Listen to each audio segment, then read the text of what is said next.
ಪ್ರೀತಿಯ 8ನೇ ತರಗತಿ ವಿದ್ಯಾರ್ಥಿಗಳಿಗೆ ಬೆಳಗಿನ ಶುಭೋದಯಗಳು. ಮಕ್ಕಳೇ, ಕಳೆದ ಒಂದು ತರಗತಿಯಲ್ಲಿ ನಾವು ಗುಂಪು ಆಟಗಳ ಬಗ್ಗೆ ಚರ್ಚಿಸ್ತೀವಿ. ಈಗ ರಾಷ್ಟ್ರೀಯ ಭಾವೈಕ್ಯತೆ ಬಗ್ಗೆ. ರಾಷ್ಟ್ರೀಯ ಭಾವೈಕ್ಯತೆಯಲ್ಲಿ ಬರ್ತಕ್ಕಂತಹ ಮೊದಲ ಅಂಶ ನಮ್ಮ ರಾಷ್ಟ್ರ ಧ್ವಜ ಮತ್ತು ರಾಷ್ಟ್ರ ಗೀತೆ. ಸೊ ರಾಷ್ಟ್ರ ಧ್ವಜ ಅಂತ ಅಂದ ತಕ್ಷಣನೇ ನಿಮಗೆ ಏನಕ್ಕೆ ನೆನಪಾಗ್ತಕ್ಕಂಥದ್ದು?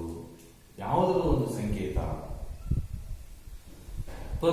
ಪ್ರಪಂಚದ ಪ್ರತಿಯೊಂದು ದೇಶಕ್ಕೂ ತನ್ನದೇ ಆದಂತಹ ರಾಷ್ಟ್ರ ಧ್ವಜ ಮತ್ತು ರಾಷ್ಟ್ರ ಗೀತೆ ಇದೆ. ಅದು ಯಾವುದರ ಸಂಕೇತ ಅಂತಂದ್ರೆ, ರಾಷ್ಟ್ರಧ್ವಜ ಅಂತಕ್ಕಂಥದ್ದು ಒಂದು ದೇಶದ ಸ್ವಾತಂತ್ರ್ಯದ ಸಂಕೇತ ಅಥವಾ ಒಂದು ದೇಶದ ಇಂಥದ್ದೇ ದೇಶ ಅಂತ ಅಂದ್ಬಿಟ್ಟು ಗುರುತಿಸ್ತಕ್ಕಂಥ ಒಂದು ಗುರುತಿಸುವಿಕೆಯನ್ನು ಸೂಚಿಸ್ತಕ್ಕಂಥ ಒಂದು ಸಂಕೇತ.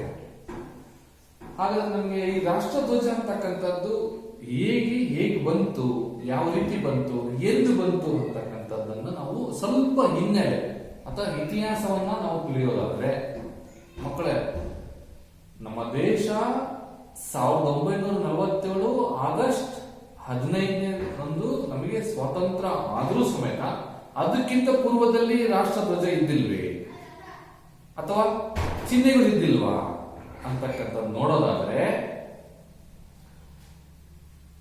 ಏನು ನಮ್ಮ ದೇಶವನ್ನು ರಾಜರು ಹಲವಾರು ರಾಜಮನೆತನಗಳು ಆಳಿ ಹೋದಂತ ಸಂದರ್ಭದಲ್ಲೂ ಸಮೇತ ಈ ರಾಷ್ಟ್ರಧ್ವಜ ಅಂತಕ್ಕಂಥದ್ದು ಅಥವಾ ಆ ರಾಜ್ಯದ ಒಂದು ಚಿಹ್ನೆ ಅಂತಕ್ಕಂಥದ್ದಾಗಿ ನಾವು ಕಾಣಬಹುದಾಗಿದೆ.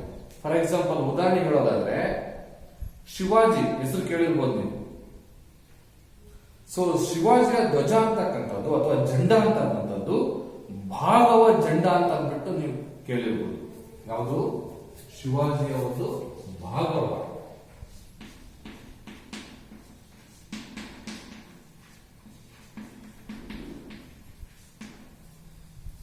ಹಾಗೆ ನಮ್ಮ ಕರ್ನಾಟಕದ ವಿಜಯನಗರ ಸಾಮ್ರಾಜ್ಯವನ್ನು ಆಳಿದಂತಹ ಅನೇಕ ಮಹಾರಾಜರು, ಏನು ಕೃಷ್ಣದೇವರಾಯ ಇರಬಹುದು, ಅದಕ್ಕಿಂತ ಹರಿಹರ ಅಥವಾ ಹಕ್ಕಬುಕ್ಕ ಏನು ಆಳಿದಂತ ಅವ್ರದ್ದು ಸಮೇತ ಒಂದು ಅವ್ರದೇ ಆದಂತ ಒಂದು ಸಾಮ್ರಾಜ್ಯದ ಧ್ವಜ ಇತ್ತು. ಯಾವುದು?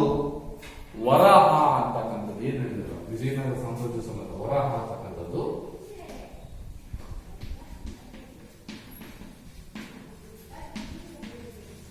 ವರಾಹ ಅಂತಕ್ಕಂಥ ಒಂದು ಜೆಂಡ ಇತ್ತು. ಹಾಗೆ ನಮ್ಮ ದೇಶದ ಪ್ರಸಿದ್ಧ ಗ್ರಂಥಗಳಾದಂತಹ ಹಾಗೂ ಏನು ಮಹಾನ್, ಇವತ್ತು ಯಾವುದಾದ್ರೂ ಒಂದು ನ್ಯಾಯಾಂಗದಲ್ಲಿ ಭಗವದ್ಗೀತೆ ಅಂತಕ್ಕಂಥ ಓದಿಸ್ತಕ್ಕಂಥ ಮಹಾಭಾರತ ಕಥಾ ಇರ್ತಕ್ಕಂಥ ರಾಮಾಯಣ ಮತ್ತು ಮಹಾಭಾರತ ಕಲ್ಪನೆಯಲ್ಲೂ ಸಮೇತ ಶ್ರೀರಾಮನ ಒಂದು ಧ್ವಜ ಆಗಿರ್ತಕ್ಕಂಥ ಸೂರ್ಯ ಸಂಕೇತ ಆಗಿತ್ತು. ಶ್ರೀರಾಮನ ಸಮೇತ ಅವತ್ತು ಶ್ರೀರಾಮನ ಒಂದು ಧ್ವಜ ಸೂರ್ಯ, ನಮ್ಮ ಪ್ರಪಂಚಕ್ಕೆ ಬೆಳಕು ಕೊಡ್ತಕ್ಕಂಥ ಒಂದು ಮಹಾನ್ ಶಕ್ತಿ ಸೂರ್ಯ ಆಗಿದೆ. ಅದೇ ರೀತಿ ರಾಮಾಯಣದಲ್ಲಿ ಬರ್ತಕ್ಕಂಥ ಶ್ರೀರಾಮನ ಎದುರಾಳಿ ರಾವಣಗೂ ಒಂದು ಧ್ವಜ ಇತ್ತು. ಯಾವ ಧ್ವಜ? ಕಪಾಲ ಅಂತಕ್ಕಂಥದ್ದು ನೀವು ಹೆಸರು ಕೇಳಿರ್ಬೋದು. ರಾವಣನಿಗೂ ಒಂದು ಧ್ವಜ ಇತ್ತು, ಕಪಾಲ. ಅಂತಂದ್ರೆ ಮಸ್ತಕ. ನೀವು ನೋಡಿರ್ಬೋದು, ತಲೆಬುರುಡೆ. ಯಾವ್ದಾದ್ರು ಒಂದು ಎಲೆಕ್ಟ್ರಿಕಲ್ ಕಂಬದಲ್ಲಿ ಡೇಂಜರ್ ಅಂತ ಬರೆದಿರ್ತಾರೆ ನೋಡಿ, ಇಲ್ಲಿ ಬುರುಡೆ ಹಾಕಿಬಿಟ್ಟು 2 ಕಣ್ಣು ಹಾಕಿ ಕೆಳಗೆ 2 ಮೂಳೆ ಕೊಟ್ಟಿರ್ತಾರೆ, ಕೇಳಿದ್ರಲ್ಲ? ಸರ್, ಇದು ಡೇಂಜರ್ ಅಂತಕ್ಕಂಥದ್ದು ಅಂದ್ರೆ ಕಪಾಲ. ಇದು ರಾವಣನ ಒಂದು ಧ್ವಜ, ಆ ರಥದ ಒಂದು ಧ್ವಜ ಇತ್ತು. ಹಾಗೆ ಸಂಗೀತಗಾರರಾಗಲಿ ಅಥವಾ ಮೇಘದೂತ ಕೇಳಿರ್ಬೋದು. ಮೇಘದೂತ ಸಿಂಹ. ದುರ್ಯೋಧನನ ಒಂದು ಧ್ವಜ ಇತ್ತು. ಯಾವುದು? ಸರ್ಪ. ಮಹಾಭಾರತದಲ್ಲಿ ಬರ್ತಕ್ಕಂಥ ದುರ್ಯೋಧನಂದು ಸಮೇತ ಒಂದು ಧ್ವಜ ಇತ್ತು, ಸರ್ಪ.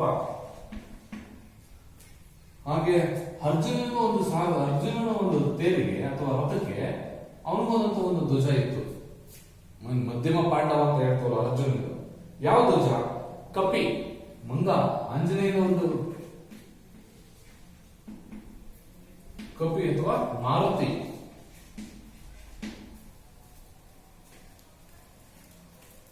ಹಾಗೆ ಸಹದೇವನಿಗೂ ಸಮೇತ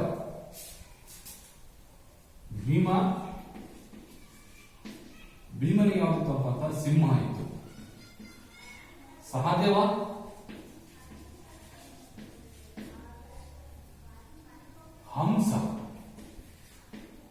ಹಂಸ ಇತ್ತು ಸಹದೇವನಿಗೆ. ಹಾಗೆ ಅಭಿಮನ್ಯುಗೆ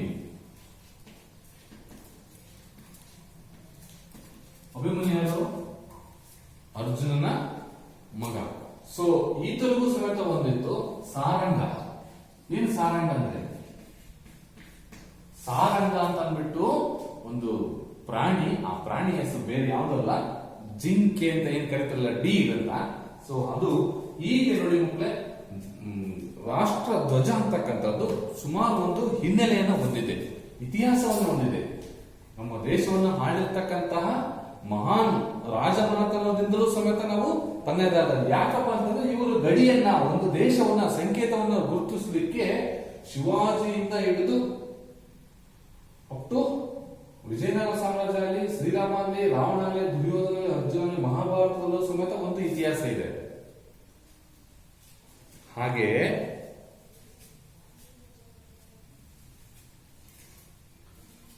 ಇತ್ತೀಚೆಗೆ ನಮ್ಮ ಶಿಕ್ಷಣ ಒಂದು ಶೈಕ್ಷಣಿಕ ವಿಷಯಕ್ಕೆ ಬಂದಂತ ಸಂದರ್ಭದಲ್ಲಿ ವಿಶ್ವದ ಪ್ರತಿಯೊಂದು ರಾಷ್ಟ್ರಕ್ಕೂ ತನ್ನದೇ ಆದಂತಹ ಒಂದು ರಾಷ್ಟ್ರ ಧ್ವಜವನ್ನು ಹೊಂದಿದೆ. ಅದರಲ್ಲಿ ಭಾರತದ ಒಂದು ರಾಷ್ಟ್ರ ಧ್ವಜ ನಾವು ನೋಡೋದಾದ್ರೆ, ನಮ್ಮ ಭಾರತ ದೇಶದ ರಾಷ್ಟ್ರ ಧ್ವಜವನ್ನ ನಿರ್ಮಾತೃ ಯಾರಪ್ಪ ಅಂತಂದ್ರೆ ಪಿಂಗಾಲಿ ವೆಂಕಯ್ಯನವರು. ಪಿಂಗಾಲಿ ವೆಂಕಯ್ಯ. ಈ ಪಿಂಗಾಲಿ ವೆಂಕಯ್ಯ ಅಂತಕ್ಕಂಥವರು ಹೈದರಾಬಾದಿನವರು. ಸೊ ಇವರು ನಮ್ಮ ರಾಷ್ಟ್ರ ಧ್ವಜವನ್ನ 1947 ಜುಲೈ 22 ಅಂಗೀಕರಿಸಲ್ಪಟ್ಟಿದೆ. ನಮ್ಮ ಭಾರತ 1947 ಜುಲೈ 22 ಭಾರತದ ಅಧಿಕೃತ ರಾಷ್ಟ್ರ ಧ್ವಜ ಆಗಿ ಈ ಏನು ಇದೆಯಲ್ಲ, ಸೊ ಅದನ್ನ ರಚನೆ ಮಾಡಿ. ಅದಕ್ಕಿಂತ ಪೂರ್ವದಲ್ಲಿ ಇದ್ದು ಸುಮಾರು ರಾಷ್ಟ್ರ ಧ್ವಜಗಳು ಬಂದೋದು. ಸೊ ಅಂದಿನಿಂದ ಇಂದಿನವರೆಗೂ ಸ್ವತಂತ್ರ ಭಾರತದ ಒಂದು ತ್ರಿವರ್ಣ ಧ್ವಜ ಅಂತ ಅಂದ್ಬಿಟ್ಟು ನಾವು ಈಗ ಏನಿದೆಯಲ್ಲ ಅದನ್ನ ಕರೆದು, ಅಂದ್ರೆ ಅದಕ್ಕಿಂತ ಹಿಂದೆ 1906 ಒಂದು ರಾಷ್ಟ್ರ ಧ್ವಜ ಇತ್ತು. 1906 ಅದೇನಾಯ್ತು, ಒಂದೇ ಮಾತ್ರ ಅಂತಕ್ಕಂಥ ಒಂದು ಸ್ಲೋಗನ್ ಇರ್ತಿತ್ತು. ಒಂದು ಕೆಂಪು, ಹಸಿರು ಕಲರ್ ಇತ್ತು, ಅದರಲ್ಲಿ ಚಂದ್ರ ಮತ್ತು ಸೂರ್ಯ ಇರ್ತಕ್ಕಂಥ ಒಂದು ಮಾಹಿತಿ ಇತ್ತು ಮಕ್ಕಳೇ. ಸೊ ಅದೇನಾಯ್ತು, ಪ್ರಪ್ರಥಮ ಸ್ವತಂತ್ರ ಸಂಗ್ರಾಮ ಏನು 1852 ಸಿಪಾಯಿ ದಂಗೆ ಅಂತ ಅಂತಕ್ಕಂಥದ್ದು ಏನ್ ಹೇಳ್ತೀವಲ್ಲ, 1852 ಪ್ರಥಮ ಸ್ವಾತಂತ್ರ್ಯ ಸಂಗ್ರಾಮ ಅಂತಕ್ಕಂಥ ಒಂದು ಭಾರತೀಯ ಸ್ವಾತಂತ್ರ್ಯದ ಪರಿಕಲ್ಪನೆಯಲ್ಲಿ, ಆ ಒಂದು ಬೆಳವಣಿಗೆಯಲ್ಲಿ ತನ್ನದೇ ಆದಂತಹ ರಾಷ್ಟ್ರ ಪ್ರೇಮ ಮೆರೆಯಿಸೋಕ್ಕೋಸ್ಕರ ಪ್ರತ್ಯೇಕವಾದಂತಹ ರಾಷ್ಟ್ರ ಧ್ವಜವನ್ನು ತಯಾರಿ ಮಾಡಿದ್ರು. ಅದು 1906 ಆಗಸ್ಟ್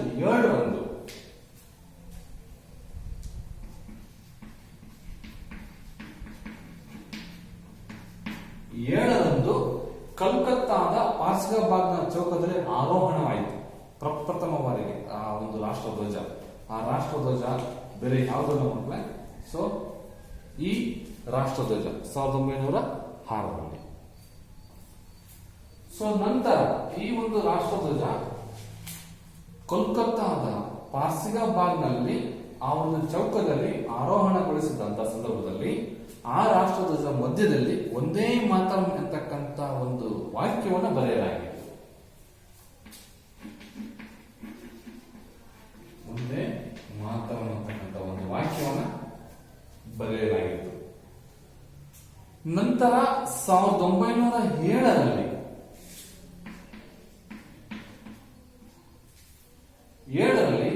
ಸಚೀಂದ್ರ ಪ್ರಸಾದ್ ಬೋಸ್ ಮತ್ತು ಸುಕುಮಾರ ಮಿತ್ರ ಎಂಬುವರಿಂದ ವಿನ್ಯಾಸಲ್ಪಟ್ಟಿದೆ. ಸಚೀಂದ್ರ ಪ್ರಸಾದ್ ಮತ್ತು ಸುಕುಮಾರ್ ಮಿತ್ರ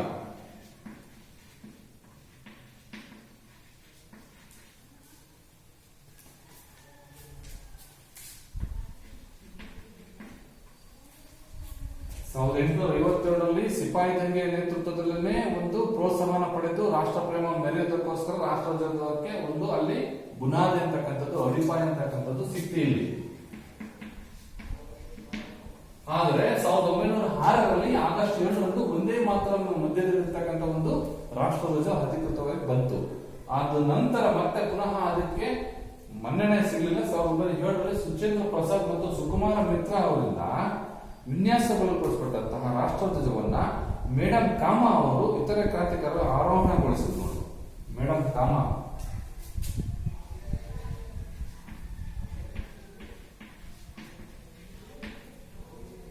ಕಾಮಾ ಅಂತಕ್ಕಂಥವರು ಈ ಕ್ರಾಂತಿಕಾರಿಗಳು ಸೇರಿ ಈ ರಾಷ್ಟ್ರಧ್ವಜವನ್ನ ಆರೋಹಣಗೊಳಿಸಿದ್ರು. 1852ರಲ್ಲಿ ಇಲ್ಲಿಯೇ ಅಲ್ಲಿ ಅರ್ಧ ಚಂದ್ರಾಕೃತಿ ಇದ್ದಂಥವು ಸ್ಟಾರ್ಗಳಾಗಿ ಬಂದವು. ಮತ್ತೆ ಆ ಸ್ಟಾರ್ ಜೊತೆಗೆ ಚಂದ್ರ ಬಂತು, ಚಂದ್ರದ ಮೇಲೆ ಒಂದು ಸ್ಟಾರ್ ಬಂತು. ಆ ಒಂದು ರಾಷ್ಟ್ರಧ್ವಜ ನಿಮ್ಮ ಟೆಕ್ಸ್ಟ್ ಬುಕ್ ಅಲ್ಲಿ ಇದೆ ಮಕ್ಕಳೇ. ಇದು 1907ರಲ್ಲಿ ಈ ಒಂದು ಸ್ವಾತಂತ್ರ್ಯ ಸಂಗ್ರಾಮದ ನಿರ್ದಿಷ್ಟ ರೂಪ ಪಡೆದು ಏನು ಓಂ ರೂಲ್ ಚಳುವಳಿಯ ನೇತಾರರಾದಂತಹ ಅನಿಬಿಸೆಂಟ್ ಅವರು, ಲೋಕಮಾನ್ಯ ತಿಲಕ್ ಅವರು ತೃತೀಯ ರಾಷ್ಟ್ರಧ್ವಜವನ್ನ ಆರೋಹಣಗೊಳಿಸಲಾಯಿತು. ಆ ರಾಷ್ಟ್ರಧ್ವಜ ಅಂತಕ್ಕಂಥದ್ದು 1921ರಲ್ಲಿ ವಿಜಯವಾಡದಲ್ಲಿ, ಅಂದಿನ ಬೇಜವಾಡ ಅಂತಕ್ಕಂಥದ್ದು 1921ರಲ್ಲಿ ಓಂ ರೂಲ್ ಚಳುವಳಿಯ ನೇತಾರರಾದಂತಹ ಅನಿಬೆಸೆಂಟ್ ಮತ್ತು ಲೋಕಮಾನ್ಯ ತಿಲಕ್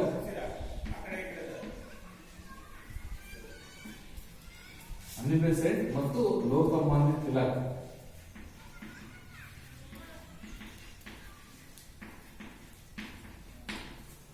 ಲೋಕಮಾನ್ಯ ತಿಲಕ್ ಅವರ ನೇತೃತ್ವದಲ್ಲಿ ತೃತೀಯ ರಾಷ್ಟ್ರಧ್ವಜ ಅಂತಕ್ಕಂಥದ್ದು ಆರೋಹಣಗೊಳಿಸಲಾಯಿತು.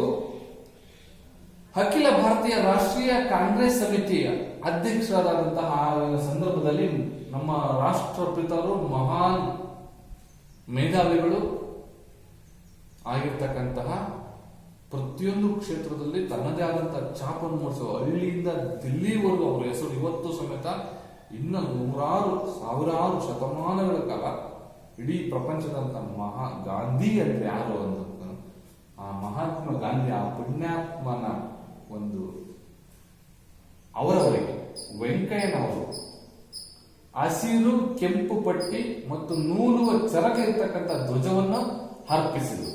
ವೆಂಕಯ್ಯನವರು ಗಾಂಧೀಜಿಯವರು ಬಿಳಿ ಬಣ್ಣವನ್ನು ಸೇರಿಕೊಳ್ಳುವಂತೆ ಸಲಹೆ ನೀಡಿದರು. ಬಿಳಿ ಬಣ್ಣವನ್ನ ಸೇರಿಸಬೇಕು ಅಲ್ಲಿ ಅಂತಕ್ಕಂಥ ಒಂದು ಮಾತನ್ನ ಅಲ್ಲಿ ಸಲಹೆಯನ್ನ ಕೊಡ್ತಾರೆ. ಅದರಂತೆ 4ನೇ ಧ್ವಜ ಸಿದ್ಧವಾಯಿತು. ಅದು ಆ ರಾಷ್ಟ್ರಧ್ವಜ 1931ರಲ್ಲಿ ವಿಶಿಷ್ಟವಾಯಿತು. ಏನು ರಾಷ್ಟ್ರಪಿತರಾದಂತಹ ಮಹಾತ್ಮ ಗಾಂಧೀಜಿಯವರು ವೆಂಕಯ್ಯನವರನ್ನು ಕರೆಸಿ ಹಸಿರು ಕೆಂಪು ಪಟ್ಟಿ ಮತ್ತು ನೂಲುವ ಚರಕ ಇರ್ತಕ್ಕಂಥದ್ದು, ಗಾಂಧೀಜಿಯವರು ಏನ್ ಚರಕ ಇದೆಯಲ್ಲ ಆ ಚರಕ ಇರುವಂತೆ ನಿರ್ಮಿಸಿ ಆ ಒಂದು ಬಿಳಿ ಬಣ್ಣವನ್ನ ಸೇರಿಸುವಂತೆ ಸಲಹೆಯನ್ನು ನೀಡ್ತಾರೆ. ಅದೇ 1931ರಲ್ಲಿ ರಾಷ್ಟ್ರಧ್ವಜವನ್ನ ವಿಶಿಷ್ಟವಾಗಿ ಆ ವರ್ಷ ಕರಾಚಿಯಲ್ಲಿ ಎಂದು ಪಾಕಿಸ್ತಾನದಲ್ಲಿ ನಡೆದಂತಹ ಅಖಿಲ ಭಾರತ ರಾಷ್ಟ್ರೀಯ ಕಾಂಗ್ರೆಸ್ ಸಭೆಯ ರಾಷ್ಟ್ರ ಒಂದಕ್ಕೆ ಧ್ವಜವೊಂದನ್ನು ಪ್ರಾಮುಖ್ಯತೆ ಬಲವಾಗಿ ಸಮರ್ಪಿಸಿದರು.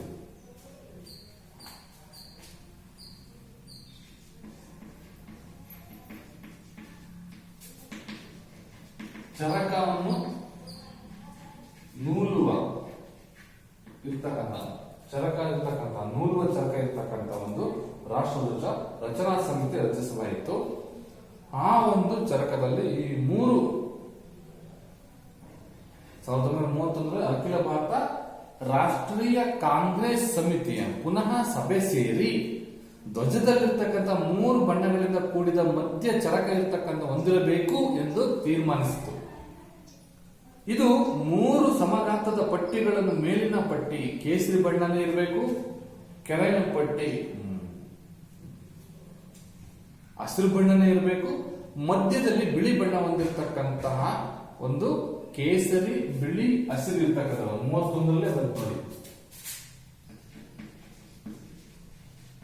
ಕೇಸರಿ ಬಿಳಿ ಹಸಿರು ಇರ್ತಕ್ಕಂತಹ 3 ಬಣ್ಣವನ್ನು ಹೊಂದಿರತಕ್ಕಂತಹ ಒಂದು ಸಮಗಾತ್ರದ ಪಟ್ಟಿಯನ್ನು ರಚಿಸಿ ಆ ಒಂದು ರಾಷ್ಟ್ರಧ್ವಜ ಕಾಂಗ್ರೆಸ್ ಸಮಿತಿಯು ಅಧಿಕೃತವಾಗಿ ರಾಷ್ಟ್ರಧ್ವಜ ಅಂತ ಅಂದ್ಬಿಟ್ಟು ಅವತ್ತು ಅಂಗೀಕರಿಸಿತು. ಮತ್ತೆ ರಾಷ್ಟ್ರಧ್ವಜದಲ್ಲಿ ಹಿಂದಿನ ಧ್ವಜಗಳನ್ನು ತ್ರಿವರ್ಣಗಳನ್ನು ಹಾಗೆಯೇ ಉಳಿಸಿಕೊಂಡು ಬಿಳಿ ಪಟ್ಟಿಯಲ್ಲಿದ್ದಂತಹ ಚರಕದ ಬದಲಾಗಿ ಅಶೋಕನ ಧರ್ಮ ಚಕ್ರವನ್ನು ಸೇರಿಸಬೇಕು ಅಂತಂದ್ಬಿಟ್ಟು ಮತ್ತೆ ಪುನಃ ಅದು 5ನೇ ಒಂದು ರಾಷ್ಟ್ರಧ್ವಜ ಆಗಿ ಹೊರಹೊಮ್ಮುತ್ತೆ.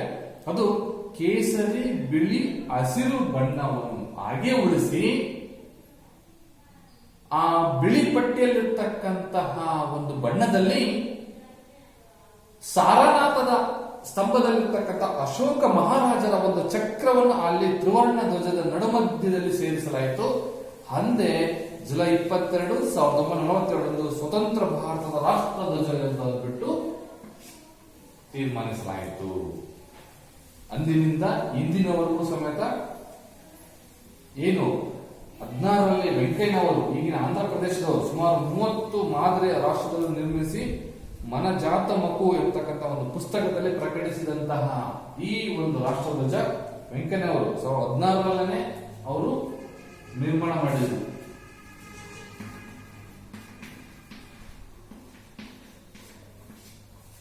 ಯಾವ ಪುಸ್ತಕಪ್ಪ ಅಂತಂದ್ರೆ ಮನಜಾತಕ ಅಂತಕ್ಕಂಥ ಒಂದು ಪುಸ್ತಕ.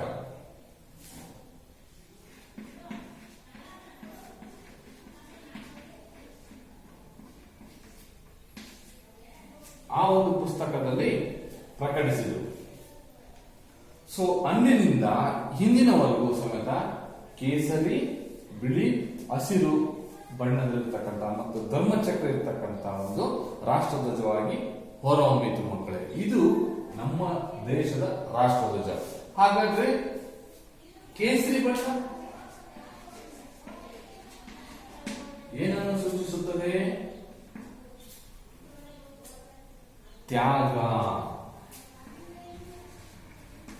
ತ್ಯಾಗವನ್ನು ಸೂಚಿಸ್ತಕ್ಕಂಥ ತ್ಯಾಗ. ನಮ್ಮ ಭಾರತೀಯರು ಮಹಾನ್ ತ್ಯಾಗ ಪುರುಷರು ಅಲ್ಲದೆ ಇಡೀ ಭಾರತ ಅಂತಕ್ಕಂಥದ್ದು ಒಂದು ವೀರ ಯೋಧರನ್ನು ಮಾಡಿರ್ತಕ್ಕಂತಹ ಶೌರ್ಯವನ್ನು ಹೊಂದಿರತಕ್ಕಂತಹ ಒಂದು ಕೇಸರಿ ಬಣ್ಣ. ಹಾಗಾಗಿ ಶೌರ್ಯ, ತ್ಯಾಗ, ಶೌರ್ಯ ಹಾಗೂ ಅಭಿಮಾನಗಳ ಸಂಕೇತ.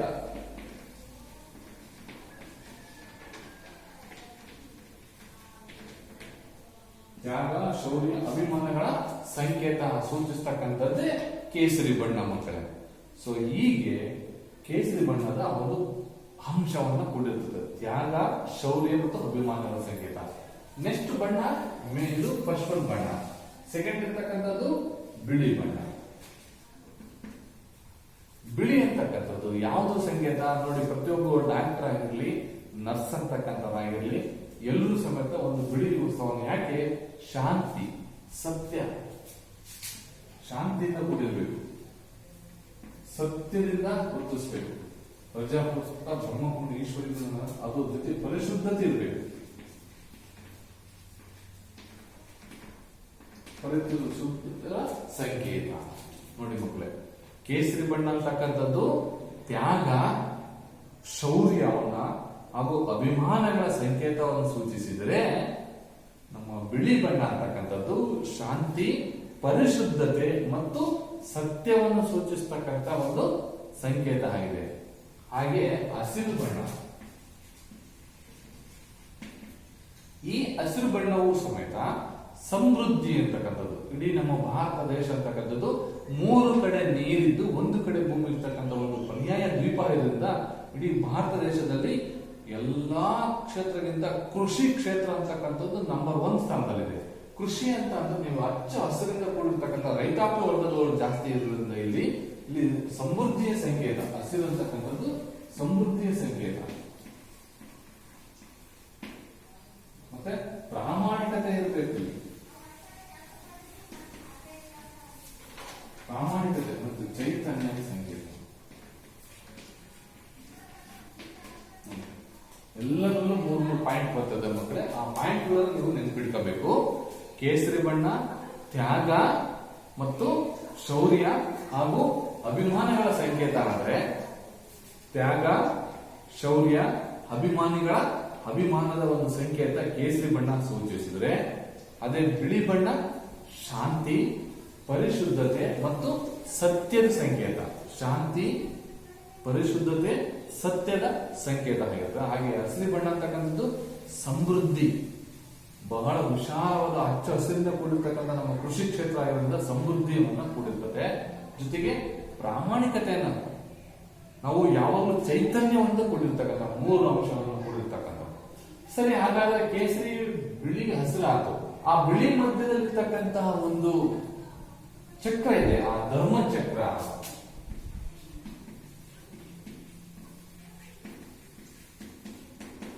ಧರ್ಮಚಕ್ರ, ಈ ಧರ್ಮಚಕ್ರ ಅಂತಕ್ಕಂಥದ್ದು ಪ್ರಗತಿಯ ದ್ಯೂತಕ. ಪ್ರಗತಿಯ ದ್ಯೂತಕ ಅಂದ್ರೆ ಇದು ಕಾಲ ಅಂತಕ್ಕಂಥದ್ದು ತಿರುಗ್ತಲೇ ಇರ್ತದೆ, ಸಮಯ ಅಂತಕ್ಕಂಥದ್ದು ಓಡುತ್ತಲೇ ಇರ್ತದಲ್ಲ. ಸೊ ಪ್ರಗತಿ ಯಾವಾಗಲೂ ಚಕ್ರ ಋತುಮಾನ ಅಂತಕ್ಕಂಥದ್ದು ಬದಲಾವಣೆ ಆಗೋದ್ರಿಂದ ಪ್ರಗತಿಯ ದ್ಯೂತಕ ಇರ್ತದೆ. ಈ ಧರ್ಮಚಕ್ರ ಅಂತಕ್ಕಂಥದ್ದು ಅಶೋಕನ ಒಂದು ನೀಲಿ ಬಣ್ಣದ, ಕಡು ನೀಲಿ ಬಣ್ಣದಿಂದ ಕೂಡಿರ್ತದೆ ಆ ಚಕ್ರ. ಆ 24 ಸ್ಪೋಕ್ಗಳನ್ನೇ ಹೊಂದಿದೆ ಅದರೊಳಗೆ. ಆ ಚಕ್ರದೊಳಗೆ, ಧರ್ಮಚಕ್ರದಲ್ಲಿ 24 ಸ್ಪೋಕ್ ಅನ್ನೇ ಹೊಂದಿದೆ, ಅಂದ್ರೆ ಗಡ್ಡಿಗಳನ್ನೇ. 24 ಏನು ಸಂಕೇತ ಅಂದ್ರೆ ನಮ್ಮ ದಿನದ 24 ಗಂಟೆಗಳನ್ನು ಸೂಚಿಸ್ತಕ್ಕಂತಹ ಒಂದು ಸಂಕೇತ. ದಿನದ 24 ಗಂಟೆಗಳನ್ನು ಸೂಚಿಸ್ತಕ್ಕಂತಹ ಸಂಕೇತ ಆಗಿದೆ.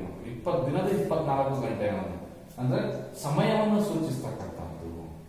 ಒಂದು ಅರ್ಥದಲ್ಲಿ ಜೈನ ಧರ್ಮ ಆಗಿರ್ತಕ್ಕಂಥ ಅಲ್ಲಿ 24 ಜೈನ ತೀರ್ಥಂಕರರ ಒಂದು ಸಂಕೇತ ಅಂತಲೂ ಹೇಳಬಹುದು. ಸೊ ಹೀಗೆ ನಮ್ಮ ರಾಷ್ಟ್ರ ಧ್ವಜ ಅಂತಕ್ಕಂಥದ್ದು ಪಿಂಗಾರಿ ವೆಂಕಯ್ಯನವರು 1916ರಲ್ಲಿ ಮನ ಜಾತಕಮು ಅಂತಕ್ಕಂಥ ಒಂದು ಪುಸ್ತಕದಲ್ಲಿ, ಒಂದು ಗ್ರಂಥದಲ್ಲಿ ಜುಲೈ 22, 1942 ನಮ್ಮ ರಾಷ್ಟ್ರ ಧ್ವಜಕ್ಕೆ ಒಂದು ಧ್ವಜವಾಗಿ ರೂಪವನ್ನು ಕೊಟ್ಟಿರ್ತಕ್ಕಂಥ ಮಹಾನ್ ವ್ಯಕ್ತಿ ಹೈದರಾಬಾದಿನ ವೆಂಕಯ್ಯನವರು. ಸೊ ಅಲ್ಲಿಂದ ಇಲ್ಲಿಯವರೆಗೂ ಎಲ್ಲಿಂದ ಶಿವಾಜಿಯ ಒಂದು ಭಾಗವ ಜೆಂಡಾದಿಂದ ವಿಜಯನಗರ ವರಹ ಅಂತಂದ್ರೆ ಸೊ ವಿಷ್ಣುವಿನ ಅವತಾರಗಳಲ್ಲಿ ಒಂದು ಹಂದಿ. ಸೊ ಶ್ರೀರಾಮ ಸೂರ್ಯನ ಒಂದು ಧ್ವಜ, ರಾವಣನ ಕಪಾಲ ಅಂದ್ರೆ ಮಸ್ತಕ ಇರ್ತಕ್ಕಂಥ ಧ್ವಜ, ದುರ್ಯೋಧನನ ಸರ್ಪ ಧ್ವಜ, ಅರ್ಜುನನ ಕಪಿ ಅಥವಾ ಮಾರುತಿ ಹೊಂದಿರತಕ್ಕಂಥ ಧ್ವಜ, ಭೀಮನ ಸಿಂಹ ಧ್ವಜ, ಸಹದೇವನ ಹಂಸ ಧ್ವಜ, ಅಭಿಮನ್ಯುನ ಸಾರಂಗ ಧ್ವಜದಿಂದ ಆರಂಭವಾದಂತಹ ನಮ್ಮ ರಾಷ್ಟ್ರ ಧ್ವಜ 1852 ಬುನಾದಿ ಏನೋ ಸಿಪಾಯಿ ದಂಗೆಯಿಂದ ರಾಷ್ಟ್ರ ಧ್ವಜವನ್ನು ಮಾಡಬೇಕನ್ನೋದ ಸಂದರ್ಭದಲ್ಲಿ 1906 ಆಗಸ್ಟ್ 7 ಒಂದೇ ಮಾತ್ರ ಇರ್ತಕ್ಕಂಥ ಒಂದು ಧ್ವಜವನ್ನ ರೂಪಿಸುತ್ತದೆ.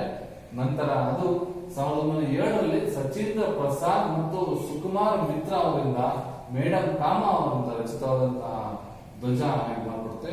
ಮತ್ತೆ ಅದು ಓಂ ರೂಲ್ ಚಳುವಳಿಯ ನೇತಾರವಾದಂತಹ ಅನಿಬೇಸೆಂಟ್ ಮತ್ತು ಲೋಕಮಾನ್ಯ ತಿಲಕ್ ಅವರಿಂದ 1921ರಲ್ಲಿ ಮತ್ತೆ ಒಂದು ಧ್ವಜ ಬರ್ತದೆ.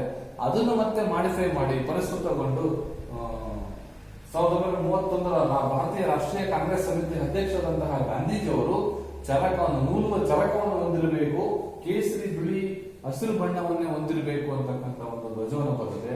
ಕೊನೆಯದಾಗಿ 1947 ಜುಲೈ 22ರಂದು ವೆಂಕಯ್ಯನವರು ರಚಿಸತಕ್ಕಂತಹ ಕೇಸರಿ ಬಿಳಿ ಹಸಿರು ಬಣ್ಣ ಹೊಂದಿರತಕ್ಕಂಥ ರಾಷ್ಟ್ರ ಧ್ವಜ ಅಂತಕ್ಕಂಥದ್ದು ನಿರ್ಮಾಣ ಆಗುತ್ತೆ.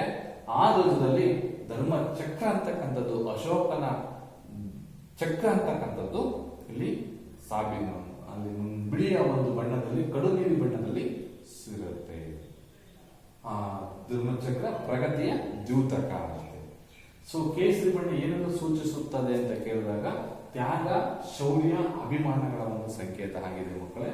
ಹಾಗೆ ಬಿಳಿ ಬಣ್ಣ ಅಂತಕ್ಕಂಥದ್ದು ಶಾಂತಿ, ಸತ್ಯ, ಪರಿಶುದ್ಧತೆಯ ಸಂಕೇತ ಆಗಿದೆ. ಹಾಗೆ ಹಸಿರು ಬಣ್ಣ ಅಂತಕ್ಕಂಥದ್ದು ಸಮೃದ್ಧಿ, ಪ್ರಾಮಾಣಿಕತೆ ಮತ್ತು ಚೈತನ್ಯದ ಸಂಕೇತ ಆಗಿದೆ. ಧರ್ಮ ಚಕ್ರ ಅಂತಕ್ಕಂಥದ್ದು ಪ್ರಗತಿಯ ದ್ಯೂತಕ. ದಿನದ 24 ಗಂಟೆಗಳನ್ನು ಸೂಚಿಸುವುದರಿಂದ ಅದು 24 ಗೆರೆಗಳನ್ನು ಹೊಂದಿದೆ ಅಂತ ಅಂದ್ಬಿಟ್ಟು ಈ ಸಂದರ್ಭದಲ್ಲಿ ಹೇಳಬಹುದು. ಇಷ್ಟು ರಾಷ್ಟ್ರ ಧ್ವಜಕ್ಕೆ ಸಂಬಂಧಪಟ್ಟಂತಹ ವಿಷಯ ಆಗಿದೆ.